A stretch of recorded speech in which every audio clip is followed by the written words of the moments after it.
Hi everyone, my name is Courtney and I'm from Yes She May, and today I'm going to give you a couple of tips for shooting video with your iPhone.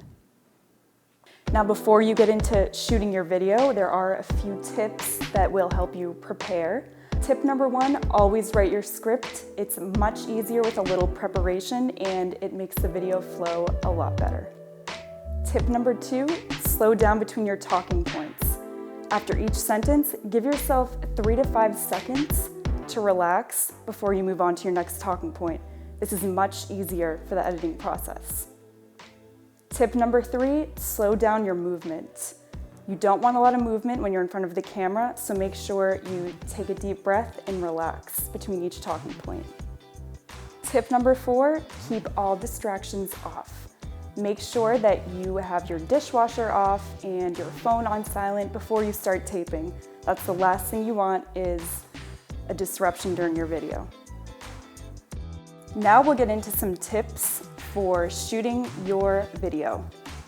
Our number one tip is you buy yourself a tripod for shooting your video. Handheld iPhone quality is not as great. It's not very stable, so you should really invest in a nice tripod to keep your video looking professional.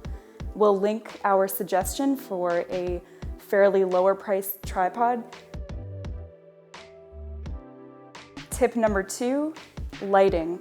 You want to make sure that you have a lot of light on your face when you're speaking. You can either go near a window and make sure that the light is directly on your face, or you can buy a light on Amazon, which we will also link below, our suggestion for a standing light. Our next tip is to always hold your phone horizontally rather than vertically to get the best shot. You'll also want to use the exposure lock on your iPhone to lock in the image that you are shooting. Our next tip is we suggest you get a microphone for best audio quality. We're going to link our favorite microphone below, but if you find yourself without a microphone, an iPhone will do just fine. Just make sure your iPhone is close to the person speaking so you can hear the best quality audio. Our last and final tip is to remember to relax, have fun, and smile.